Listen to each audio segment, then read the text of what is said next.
Hi, guys. Welcome back to a new episode of A Million Minds. Thank you for making it with us, with Anita and Hirot. How are you today? Good, how are you? Fine. Rested a little bit more today. Good. Okay, let's start with the first topic. Yeah. Okay. Let's see. So there's this myth, right, that many people think about it or know about it, and it's called "you need money to make money." Do you think it's true? Is it a myth though? I was gonna say. Do you think it's true? I think obviously it's true. You do need money. Well, it's not that you need money to make money, but if you have money, it's so much easier to make money. Right. That's basically the foundation of the whole thing. So, but it doesn't mean without it you can't. But if you have it, it makes it so much easier. But even if you have it, it doesn't mean you definitely will. For There's sure. people who are billionaires, they go bankrupt. Mhm. So that shows that if you have money, it doesn't mean you're gonna become more and more every year. No, there's a funny video from early 2000s, I think. I think he's part of royal family of Saudi Arabia. I'm not sure. And the interviewer asks him, "How much do you have?" He says, "Just below 20 billion." And the interviewer goes, "Oh, not 20 billion yet, not quite there yet." He says, "No, actually, I was," and he has come down. And he makes a little joke saying it's tough. I've seen it. Yeah. It's pretty good. So you see, it goes up and down. Yeah. It doesn't mean because you made 1 million, next year you're on 2 million. You Of can go course. back to zero. Of course. But if you have money, the thing is, when you have money, it gives you the tools, right? You have access to the tools. If you have an idea, you can easily invest in it. You can, and usually you would have some sort of connections that come with it. You would have, these things. These are like the perks, but it doesn't mean necessarily with money you're gonna be more rich every year. Doesn't mean that. For sure. I've seen many people that were millionaires and they went completely bankrupt, Yeah. or they are millionaires. I'm gonna put the example. I think I always say the same example when it comes to this topic.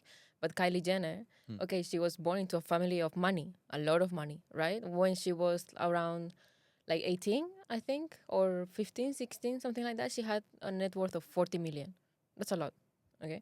But she grew and she could have just stayed on the same, or she could have gone down or something, but she made a business, starting with her makeup business, and now she's a billionaire, you know? Yeah, From I 40 remember. million to a billion, that's a lot, you With know? Kylie Jenner, I remember. I don't know if it's true or not, but a few years ago when she was on something like 980 million, Mm. people were donating money to her to reach 1 billion. Really? I Yeah. actually didn't hear that. Yeah, that was wild. People Mm. who don't have money donating, so that because it was mostly people who liked her, Yeah. obviously, and females Yeah, who were just like interested in her hitting 1 billion. succeeding. Yeah, I guess they were gonna be proud of her achieving something, but they were losing their own money. Yeah, Like for her, it's just a digit. yeah, For you, it's your life savings. When you donate someone who's on a paycheck of 2K a month, and you donate 100, even 100, from that, that's 5% of your monthly. But for her, it's nothing. yeah. But when there It's is not even pocket money. yeah, but when there is a lot of people doing this, it Yeah. pushes it up. Of course. There was millions of people doing it. Yeah, but still, like, she reached it anyway, even if she didn't have these people giving the money. Yeah, Like for sure. it went I up don't and up. actually know. I don't have a stat how much people donated, but I know that people were doing it. There was like these links they put for like charities and stuff. Yeah, People like a had it in their GoFundMe or bios. something. Yeah, Hmm. people were just promoting, saying, like, Let's get her to 1 yeah, billion. it was a Yeah. little girl power moment. Yeah. Do you think it has more merit though to achieve something very big without money, rather than if you start with a base of some good money? I don't think anyone cares. When you're successful, other people don't look at and say, "Oh, this guy had a Rolls Royce going to school, or he had a Toyota going to school, and now he has a Rolls Royce." They don't care. I think when you did have the facilities and the access, people don't bring it up so much. But when you didn't have those things, they bring it up so much. Like, for example, Cristiano That's Ronaldo, true. all the time they bring up that he was, doing nothing like in the streets of Portugal, all the time. But for Elon Musk, that he was going to Rolls Royce in school, no one's bringing it up. It's not that interesting. But when you come from absolutely nothing, I think it's a more interesting story to people, just because they feel more related, that they can also do it. They can also make Yeah, it. it's a greater achievement, obviously. Mm. It's just a greater achievement. That's why it counts, as a positive thing. There's greater value. But if you are someone who came from a rich family, no one will really judge you after for it. No one will really. I mean, once in a while, if the person who is this candidate tries to say I came from nothing, well, people will say, hold on a moment, you did come from something, Yeah. you know. But these people usually won't even say this because they know they came from something, so they're not gonna bluff. Like you never see Trump saying this. He came from money, he made it more, but he's never gonna say I came from nothing or I was poor. At least I haven't heard him say that. Because if he does, People will come to yeah, him. reporters will almost immediately reply like, "Sorry, what car did you go to school to? First year of school when you were 6, 7 years old." And let's go from there. That's the easiest way to. If you had a private chauffeur going with a Rolls Royce, that you do not qualify to say I came from nothing. That was something. So, yeah. More than something, I think. Yeah. Yeah. But even if you're like from an average family, you know, people don't say it. It's only if you came from absolutely nothing. Yeah. And people who come from absolutely nothing, if you actually look at it, it's very hard to become. They don't usually. I mean, usually they don't. People who come from no money, they don't usually make a great enterprise. Meaning, there's a lot of them that become sportsmen, right? And it's purely based on their own performance and hard work, kind of. I mean, there's other aspects. There's luck. There's other things. Talent. Talent. All of this, but you don't need to have connections as much, right? Or you don't need to have the mindset. You need to have a hard-working mindset to train every day, which, for example, Ronaldo has it, right? But you don't need to have a financial mindset. You don't need to have this kind of mindset. It's very random for someone who came from nothing to become a great businessman, doing trades, or an investor banker, or something like this. Because these things, since you're a kid, when your father, when your uncles, when your grandpa, when your family, your circle of family and friends, immediate family and friends, talk about these things become part of who you are. So that's when you can lead or manage money in that kind of way and stuff. This is nothing you can learn. If you are born into a family that you don't know how to manage money, you don't know how to manage money, even if you make a lot of money. And this is what we see with a lot of singers, with a lot of actors, with a lot of sportsmen or women. That when they make a lot of money, if you see their spendings, it's not. It's more reckless. Yes. It's just, Less you can responsible. tell. You It's can less tell responsible. they just got the money. You can tell. Where with people who come from that kind of money mindset, they have standards of how to spend money. So if their partner or themselves or their friends want to go to a club and pay 20K for, I don't know, a table, they won't opt in because I've seen a lot of people actually in my life who are very rich and who came from being rich, and usually they're more controlled and modest. They don't go buying the first check. Even if they make a sale of 1 million, they don't go buy a Ferrari tomorrow. They don't. They still have their old car, which is from 2 years ago. It's a Maserati 70K. They bought it secondhand as well on an auction. He still drives that, you know. But when the footballer or actor or something like this, singer gets that, it's a good example with Justin Bieber. As soon as he got money, he bought supercars and he got banned for many. He's actually banned by a couple of companies I that know. he cannot buy from. I know. Or for even a second-hand dealerships to sell to him. I know. So he's on a blacklist for those companies. So as you can see, and he has the money, right? But it's not about the money anymore. It's about how you do it and what you do with those things, you know. And because these brands also have a reputation, and they don't want their products to be exposed in that way. So it's a whole package. Okay, what do you think? How can people start with $0? How can people start with $0? Oh, it's a good question, but a very hard question.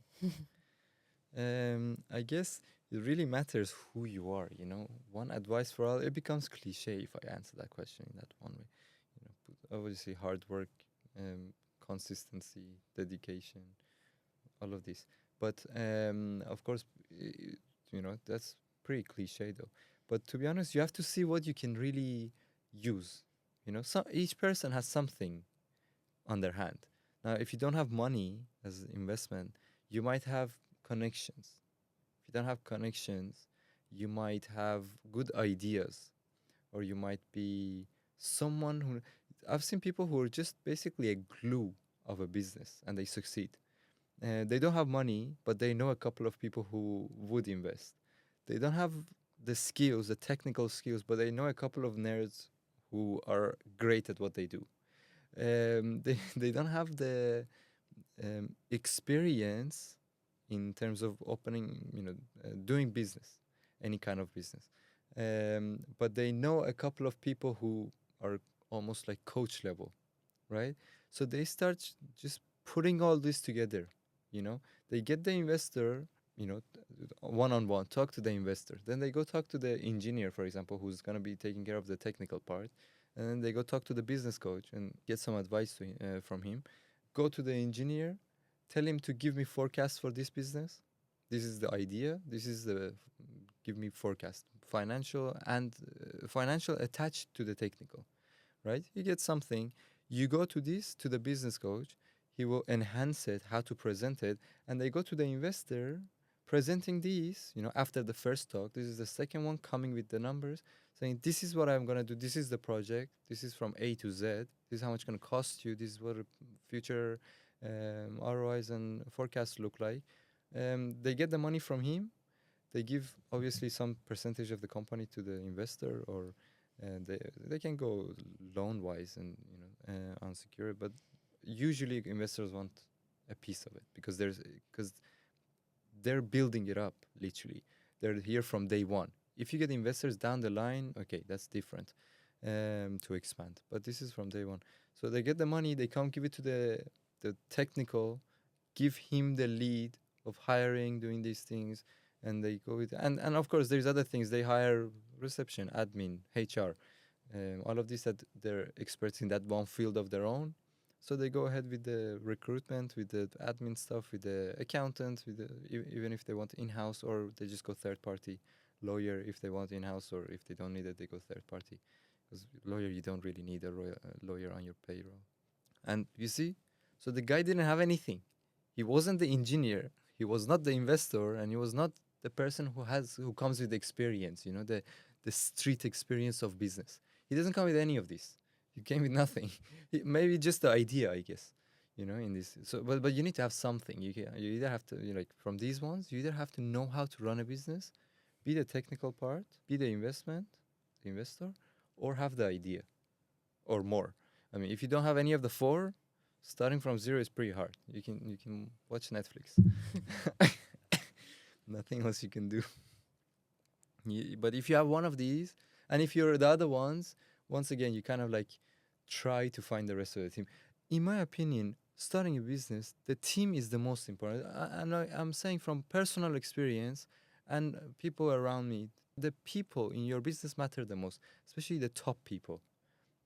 Not, of course, sometimes you have a company of 200 people. Maybe it doesn't matter, this admin, or if she doesn't do a good job, you fire her, you get another one.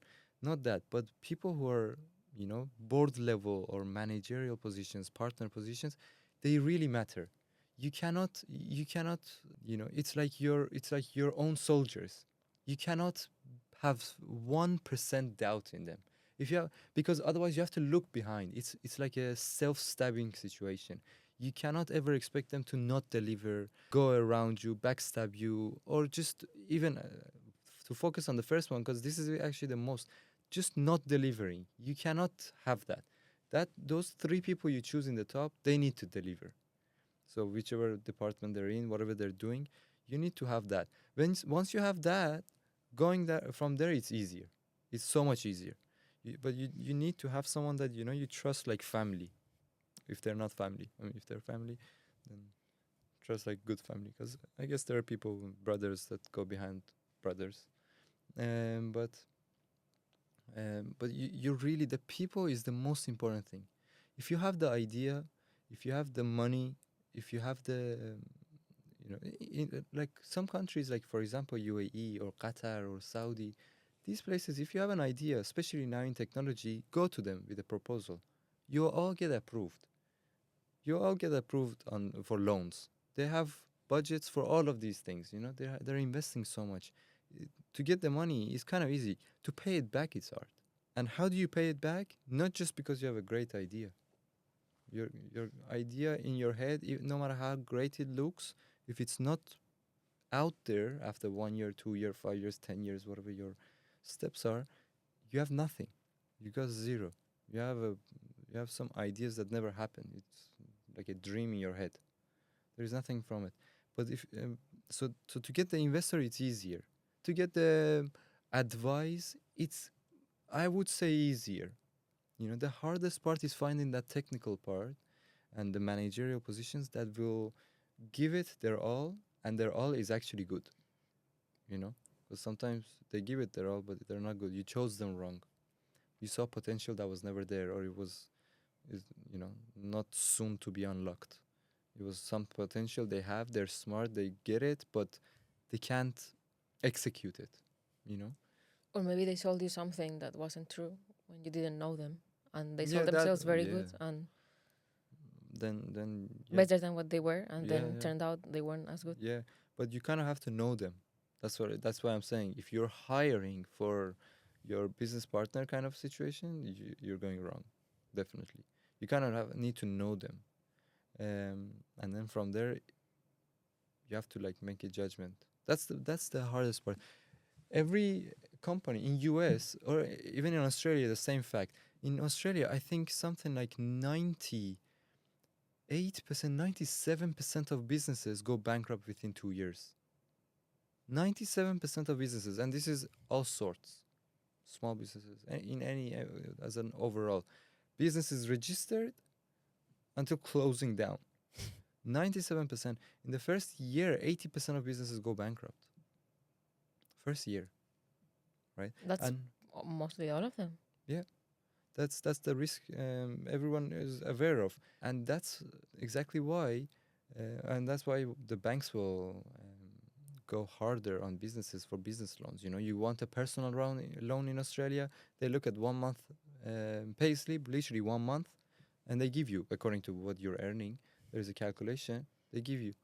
You make 4K a month, $4,000 after tax. You get 50K unsecured loan. If you can't pay it back, the bank cannot recover it.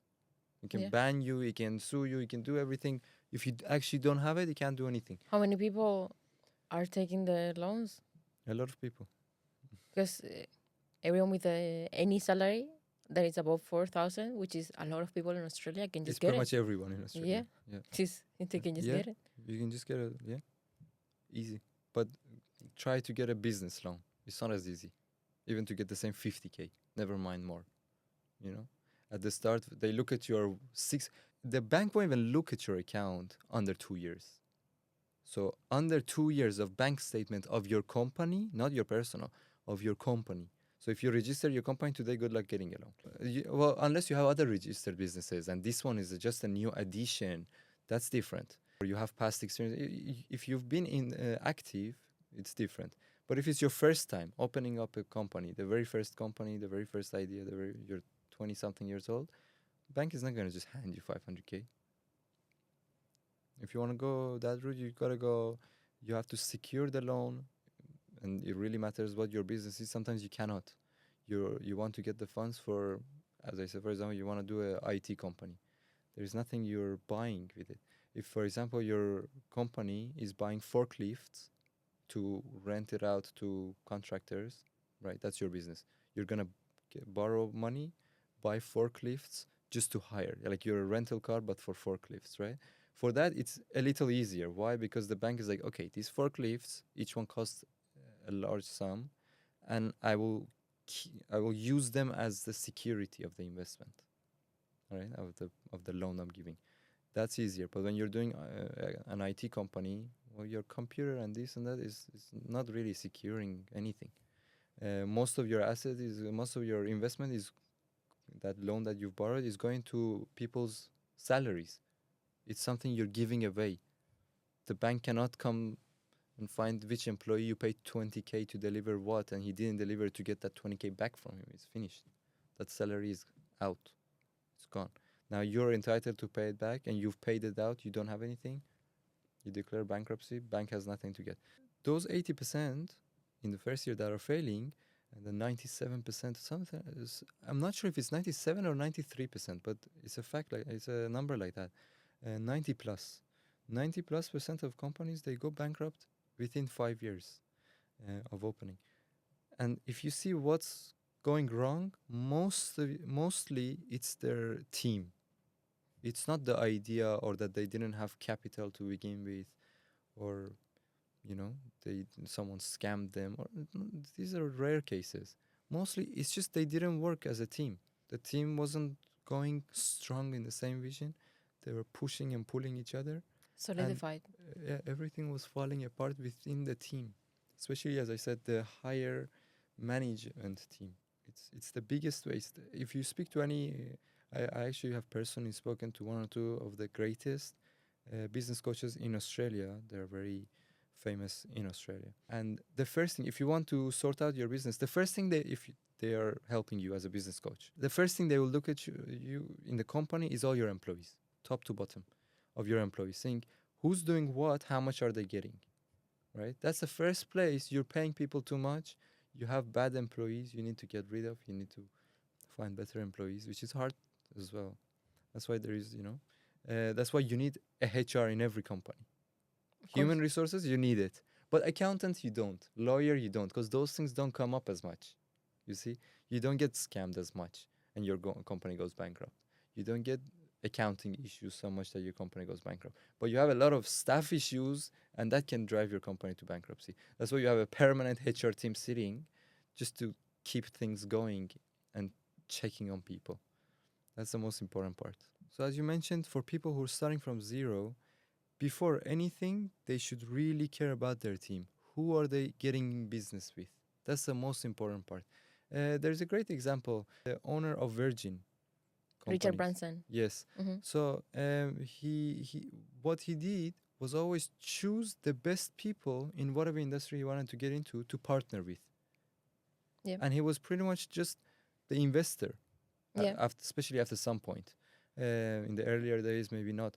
But in the earlier days, he would find investments. So it was that glue concept. Yeah. He would go find the investor. He would go find the person who's going to do it. He put them together. He knows the overall. He just manages the overall. And this is the greatest thing he's ever done. And I've seen a lot of times he says, I have never contributed in many of my companies because it wasn't my field. So I don't speak. I let the expert, I hire an expert, I let him do the job. And this is how we're successful. He doesn't get in, he doesn't micromanage, he doesn't do anything. He gets the second best person in greatest companies, gives them percent in the business, gives them shares in the business, gives them full authority, tells them to join. They join, they love it because now they're the boss. In their other company, they were number 2. Here, they're number 1. So, and he just sits back and watches that guy do great. Yeah. He just claps for him from far. Yeah. And he is in for the ride. He makes money while this happens. Yeah. So this is like, of course, there is more complexity to the concept. It's not as easy as that, but the overall is correct. Mm-hmm. He has how many companies? Yes, I think he has over 70 companies registered in his Virgins only. I think, maybe I'm wrong, but I think he started as like producer for musicians, for bands. Right. I think that's how he started, like producing, and then it became like Virgin Music, Right? Right, and from there it went on. Actually, I just know his how he did his Virgin Airline. Mm. I know the story of how that started. He didn't have money to buy the plane. Yeah. He chartered it first, and then, anyway, it's a long story. So the point is, he was never in aviation himself. He's never been, and he didn't even put in that much money. Yeah. So, but now he has a airline. That's not easy to get. That's not some small ball business. Yeah. You have an airline, And then not at the same time, and not any airline. Like yeah, it's a very yeah, successful exactly. airline. Exactly. And then he has on the side, he has service provider for SIM cards. Mm. What you tell me? What does these two have each other? Actually, in fact, they're opposite. Whenever you want to get on a flight, they say, "Please turn off your mobile phones." So it's the opposite of each other, The right? irony. They shouldn't be touching. But and- Conflict of interest. yeah, for the plane to take off. Yeah. He has also the stores, Virgin Media, Yeah. where it's like technology stores. Yeah. Here in the Middle East, they're everywhere. But this is like, it comes with getting to know people, getting those correct connections for the investment, getting those connections for the technical people who are going to actually be doing the job, because he's not. So this is very easy way. If you have no money, you have to be creative at least. So and this is the creativity. Correct. Yeah. Okay. Thank you for your knowledge once again. We'll see you on the next episode. Thank you for watching us. And if you have any topic that you want us to talk about, just leave it in the comments. See you next time. Bye-bye. Thank you.